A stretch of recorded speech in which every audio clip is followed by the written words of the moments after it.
Bonjour à tous, nous sommes Erev Shabbat Noach, Tafshin Peibet 5782. Dans notre paracha, la Torah nous dit El Toldot Noach, Noach Ish Tzadik Tamim Haya Bedorotav. Voici les dérivés de Noach, sa descendance. Noach était un homme juste et entier dans ses générations. C'est intéressant de noter le fait que la Torah nous dise que Noach était un homme. C'est bien que Noach était un homme. La Torah nous dit Noach Ish Tzadik, c'était un homme juste. La Torah ne pouvait pas juste nous dire Noach Tzadik Haya Bedorotav, Noach était juste et entier dans sa génération. Pourquoi est-ce qu'on nous dit Ish? C'est une question à se poser.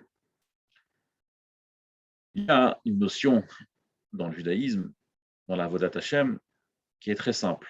On a l'habitude de toujours dire une parabole que la vie, c'est comme un vélo dans une pente. Quand il y a un vélo dans une pente, soit on monte, soit on descend. On ne peut pas rester statique.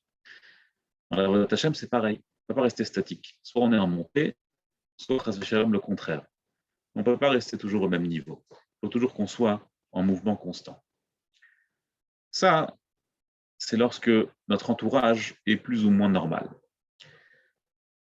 Mais le Kehilot Yitzhak écrit que lorsque notre entourage est problématique pour nous, alors là, le jeu change complètement. Le Rambam écrit que la personne, elle est habituellement attirée et influencée par son entourage. Adam nimshach bederotav achar svivato. Un homme est complètement attiré et influencé par les gens qui l'entourent. Donc lorsqu'il y a quelqu'un qui est complètement entouré par des gens qui le poussent vers le bas, là c'est très difficile, ne serait-ce que de rester à son niveau. Donc en réalité, Noach, bien que c'est vrai qu'il n'a peut-être pas monté toujours en niveau dans sa hirat shamayim, dans sa crainte de Dieu, mais son vrai travail, c'était de rester à son niveau. Parce qu'il était entouré de gens qui l'influençaient vers le bas. Midrash nous dit, Amar Rabbi Yochanan, Kol mishene marbo haya, tout ce sur celui sur qui la Torah nous dit haya, il était, mitrilato ve'at sofo, depuis le début jusqu'à la fin. Ça veut dire que Noach était quelqu'un qui était tzaddik du début à la fin, qu'il a réussi à garder son niveau malgré tous les gens qui l'entouraient, malgré la génération qui l'entourait, une génération qui a mérité le déluge. Et la Gemara nous dit Ashrei ish yerei et Hashem. C'est quoi ish? Demande la Gemara. Ish velo isha. Le pasuk nous dit en Tehilim, le premier Tehilim, Ashrei ish yerei et Hashem. Heureux est l'homme qui craint Kadosh Baruch Hu. L'homme n'est pas la femme. Il n'y a qu'un homme qui craint Kadosh Baruch Hu qui est heureux. S'il y a une femme qui craint Hashem, elle n'est pas heureuse. Comme ça demande la Gemara. Il dit la Gemara, ish, c'est quoi ish? Ish, ça veut dire quelqu'un de gibor, quelqu'un qui est fort. Ça peut être une femme aussi, ça peut être une femme, peut être aussi un ish. Ish, c'est pas forcément un homme. Ish, c'est quelqu'un de fort, costaud. Costaud dans le sens où il arrive à contrer les gens qui l'influencent, les choses qui l'influencent, le déluge qui l'influence. Ça, c'est quelqu'un qui est considéré ish.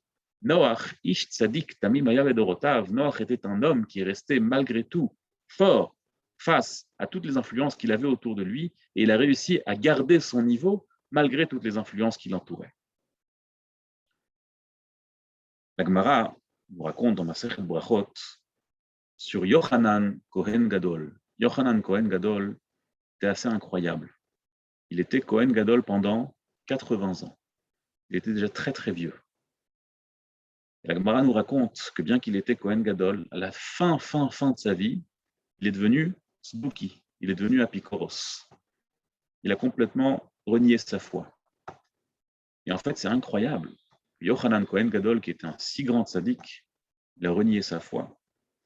Et plus que ça, la Gemara nous dit dans Masechet Avot que tout celui qui est Mezaket Arabim, tout celui qui influence du bien sur les autres, alors, Ein Chet Baal Yado, il n'arrivera jamais à faire une faute.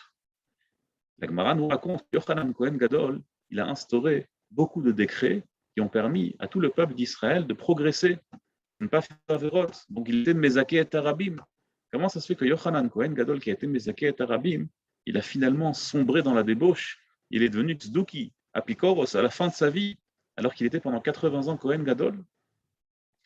De plus, d'une autre part, la Gemara nous dit que tout celui qui a vécu Rov Shnotav sans faute, celui qui a réussi à ne pas fauter la majorité de ses années, la majorité des années de sa vie, alors finalement, il terminera belochet, il terminera sans fauter.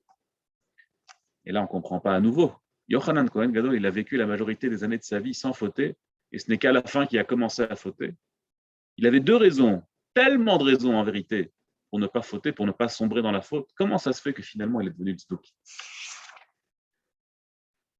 Rabbi Yaakov Yosef, le Moré Tzedek de la ville de Vilna, il explique avec la parabole suivante. Dans le monde médical, il y a des médicaments, il y a des vaccins, et ces médicaments et ces vaccins, ils fonctionnent lorsque le système de la crise sanitaire, il reste normal, c'est-à-dire lorsque la vie elle, suit son cours et que de temps en temps il y a des malades, alors les médicaments et les vaccins, ils sont là, ils suffisent généralement pour faire en sorte que la vie, elle suivra son cours. Mais lorsqu'on est en période d'une grande épidémie, et là il parle déjà il y a plus de 100 ans, aujourd'hui on vit autre chose, lorsqu'on est en période d'épidémie, on voit que les médicaments et les vaccins, ce n'est pas toujours suffisant. C'est la même chose pour les mitzvot. C'est la même chose pour la Torah qui nous protège. Lorsqu'on vit dans un environnement normal, avec des gens plus ou moins normaux, alors là, en effet, quelqu'un qui a vécu la majorité de sa vie sans fauter, il terminera sa vie sans fauter. Quelqu'un qui a donné du zrout, qui a répandu du mérite autour de lui aux Juifs, lui aussi, il mourra sans fauter. Mais lorsqu'on vit dans une période d'épidémie, dans une période pas normale, où les gens qui nous entourent sont complètement dans la faute, alors là, même ces choses-là ne vont pas suffire pour nous protéger. C'est ça l'histoire de Yochanan Cohen Gadol. Yochanan Cohen Gadol était dans une génération de débauche totale. Là-bas, à cette époque-là, c'était la période de la destruction du deuxième Beit HaMikdash, ce qui a fait en sorte que Yochanan Cohen Gadol, malgré son niveau tellement élevé, quand même, malgré tout, vers la fin de sa vie, il est quand même tombé. Ainsi, Noach, malgré toute la génération qui l'entourait, en vérité, il aurait dû tomber.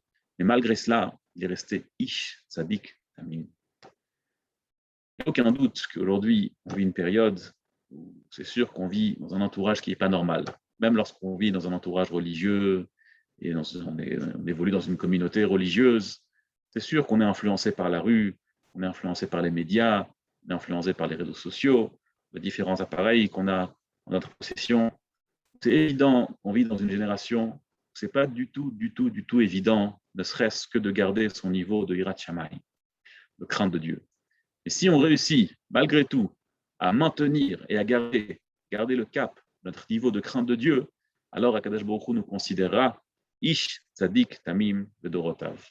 Et Yiratson, Bezrat Hashem, qu'on puisse toujours maintenir notre niveau de crainte de Dieu, et même progresser dans notre niveau de crainte de Dieu. Et Yiratson, qu'on verra très prochainement grâce à cela, Mashiach Tzidkein V'Mera B'Yamein. Kol Tov et Shabbat Shalom.